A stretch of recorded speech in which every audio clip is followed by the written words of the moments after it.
மெலிந்தவனும் பருத்தவனும் by Anton Chekhov. நிக்கோலாஸ்கி புகைவண்டி நிலையத்தில் 2 நண்பர்கள் சந்தித்துக் கொண்டனர். ஒருவன் மெலிந்திருந்தான், அடுத்தவன் பருத்திருந்தான். பருத்திருந்த ஆள் சற்று முன்தான் அந்த புகைவண்டி நிலையத்தின் உணவு விடுதியில் சாப்பிட்டு முடித்திருந்தான். சாப்பிட்ட ஈரம் கூட காயாமல் அவனது உதடுகள் பார்க்க முதிர்ந்த செர்ரி பழங்களைப் போல் மினுமினுத்தன. அவனிடம் ஆரஞ்சு மனம் வீசியது. ஒல்லியான நபர் சற்று முன்தான் ரயிலிலிருந்து இறங்கியிருந்தான். அவனிடம் கைப்பெட்டிகள், பொதிகள், அட்டை பெட்டிகள் என நிறைய பொருட்கள் இருந்தன. அவனிடம் இருந்து காப்பி கொட்டையும் பன்றிக்கறியும் கலந்த வாசனை வந்தது. நீண்ட முகவாயுடன் மெலிந்து காணப்பட்ட குட்டையான பெண் அவனுக்கு பின்னால் இருந்து எட்டி பார்த்தாள். அவள்தான் அவனுடைய மனைவி. பாதி அளவு மூடிய கண்களுடன் உயரமாக இருந்த பள்ளி மாணவன் தான் அவளுடைய மகன். அந்த ஒல்லியான ஆளை பார்த்தவுடன் ஆச்சரியத்தில் போர்பெரி என்று பருத்த நபர் கத்தினான். அட, நீயா? என் இனிய நண்பனே, நாம் கடைசியாக சந்தித்து வெகு நாட்கள் ஆகிவிட்டன என்றான்.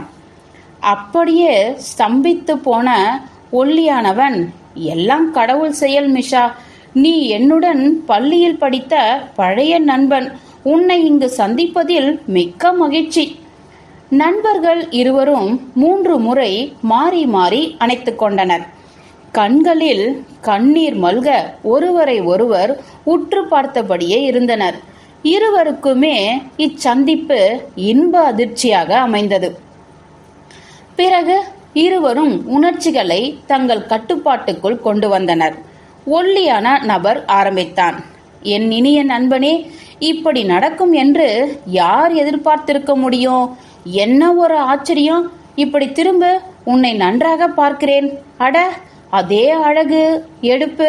நீ எப்பொழுதுமே மிடுக்காகத்தான் இருப்பாய், மயக்கும் மன்மதனாய். என்ன, அப்படித்தானே? அட, நான் எதிர்பார்க்கவே இல்லை. சரி, சொல்லு, நீ எப்படி இருக்கிறாய்? பணக்காரனாகிவிட்டாயா? திருமணமாகிவிட்டதா? எனக்கு அதுதான் பார்க்கிறியே. எனக்கு திருமணமாகிவிட்டது. இவள்தான் என் மனைவி லூயிஸ். திருமணத்துக்கு முன் இவள் பெயர் வான்சென் பார்க், லூத்தரன் பிரிவினர். இவன் என் மகன் நாந்தேனியல், பள்ளியில் 3ஆம் வகுப்பு படிக்கிறான். நத்தன். இவன் யார் தெரியுமா? மிஷா, என் சிறு வயது நண்பன். நாங்கள் இருவரும் பள்ளியில் ஒன்றாக படித்தவர்கள் என அறிமுகம் செய்து வைத்தான். சிறிது நேரம் ஏதோ யோசனை செய்த நாந்தேனியல் தன் தொப்பியை கழட்டி மரியாதை செய்தான். ஒல்லியான ஆள் தொடர்ந்தான். ஆமா, நாம இருவரும் பள்ளியில ஒன்றாக படித்தோம். உனக்கு நினைவிருக்குதா? ஒரு முறை நீ பாட புத்தகத்தை சிகரெட்டால் எரித்து விட்டாய்.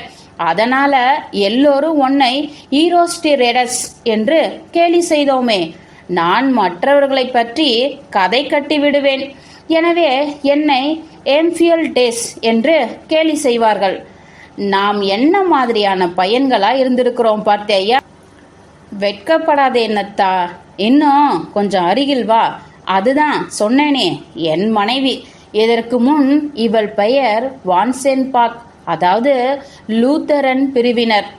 நாந்தேனியல் சிறிது நேரம் யோசித்துவிட்டு தன் அப்பாவின் பின்னால் போய் மறைந்து கொண்டான். சரி சரி, அப்புறம் உன் வாழ்க்கை எப்படி போகிறது? அதை சொல் என நண்பனை பார்த்து பரவசத்துடன் கேட்டான் குண்டான ஆள். இப்பொழுது வேலையில் இருக்கிறாயா? ஓய்வு பெற்று விட்டாயா என விசாரித்தான்.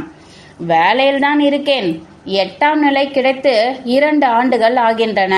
செயின் ஸ்டானிஸ்லாஸ் விருதும் கிடைத்துவிட்டது. சம்பளம் குறைவுதான். அதனால என்ன? என் மனைவியின் இசை வகுப்புகள் மூலம் கொஞ்சம் பணம் கிடைக்கிறது. நானும் என் பங்குக்கு மரத்தாலான சிகரெட் பெட்டிகள் தயாரித்து விற்கிறேன். எல்லாம் முதல் தரமான சிகரெட் பெட்டிகள். ஒரு பெட்டி 1 ரூபிலுக்கு விற்கிறேன். 10 பெட்டிகளுக்கு மேல வாங்கினா நிச்சயம் தள்ளுபடி உண்டு. எப்படியோ சமாளிக்கிறோம். உனக்கு தெரியுமா, நான் அரசின் நிர்வாகத்துறை ஒன்றில் வேலை செய்து வந்தேன். நிர்வாகம்தான் என்னை இங்கு மாற்றிவிட்டது. சரி, உன் விஷயம் எப்படி? நீ நேரம் ஸ்டேட் கவுன்சிலராகி இருப்பாய் என நினைக்கிறேன், அப்படித்தானே என ஆவலுடன் கேட்டான். இன்னும் கொஞ்சம் உயர்வாக நினைத்துப்பார் என்றான் குண்டான ஆள். ஆம், நான் பிரிவி கவுன்சிலராகி வெகு நாளாகிறது. எனக்கு ஏற்கனவே 2 விருதுகள் கிடைத்துவிட்டன என்றான். இதை கேட்ட ஒல்லியான நபரின் முகம் திடீரென வெளிரி போனது. பிறகு கல்லாய் இறுகியது. அப்படியே இருந்த இடத்தில் அசையாமல் நின்றிருந்தான். பல் தெரிய சிரித்ததில் முகம் அஷ்ட கோணலானது. கூனி குறுகி வளைந்ததில் அவன் கையில் இருந்த பெட்டிகளும் கூட குறுகி சுருங்க ஆரம்பித்தன. அவனுடைய மனைவியின் நீண்ட முகவாய் மேலும் நீண்டது. நாந்தேனியல் விரைத்தபடி நேராக நின்று எல்லா பொத்தான்களையும் போட ஆரம்பித்தான். நான் தங்களை சந்தித்து எனக்கு எவ்வளவு பெருமையாக இருக்கிறது தெரியுமா? என் இளமை கால நண்பன் ஒருவன் திடுதிப்பென்று இவ்வளவு பெரிய ஆளாகி மாறியிருக்கிறான் என்று சொன்னால் இஹிஹி என வளைந்தான் ஒல்லியான நபர். போதும் போதும்பா, ஏன் இப்படியெல்லாம் பேசுகிறாய்? நீயும் நானும் சிறிய வயதிலிருந்தே பழகும் பழைய நண்பர்கள். நமக்குள் பதவிக்கு எந்த இடமும் கிடையாது என குண்டான நபர் கோபமாக சொன்னான். ஆனால் சார், உண்மையிலேயே என் அசட்டுத்தனமாக சிரித்த ஒல்லியான நபர் மேலும் சுருங்கியது போல ஆனான். தொடர்ந்தவன் தங்கள் மேலான கவனத்துக்கு, இவன் என் மகன் நாந்தேனியல், இவர் என் மனைவி லூயிஸ், ஒரு வகையில் பார்த்தால் லூதரன் பிரிவினர் என மீண்டும் ஒரு முறை அறிமுகம் செய்து வைத்தான். குண்டான நபர் எதையோ சொல்ல வாயெடுத்தான். ஆனால் அந்த ஒல்லியான நபரின் முகத்தினை ஆக்கிரமித்திருந்த அளவுக்கு அதிகமான பணிவும் குழைவும் பிரிவு கவுன்சிலருக்கு குமட்டலை ஏற்படுத்தவே எதையும் சொல்லாமல் தவிர்த்தான். நண்பனிடம் இருந்து சற்று பின்வாங்கி விடைபெறும் விதமாக குண்டான நபர் கையை நீட்டினான்.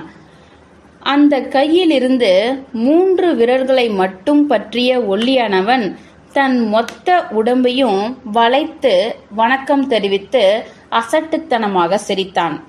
அவனுடைய மனைவியும் சிரித்தாள். நாந்தேனியல் தன் கால்களை தேய்த்துவிட்டு தொப்பியை கழட்டினான். மூவருக்கும் அச்சம்பவம் இன்ப அதிர்ச்சியாக இருந்தது. முற்றும்.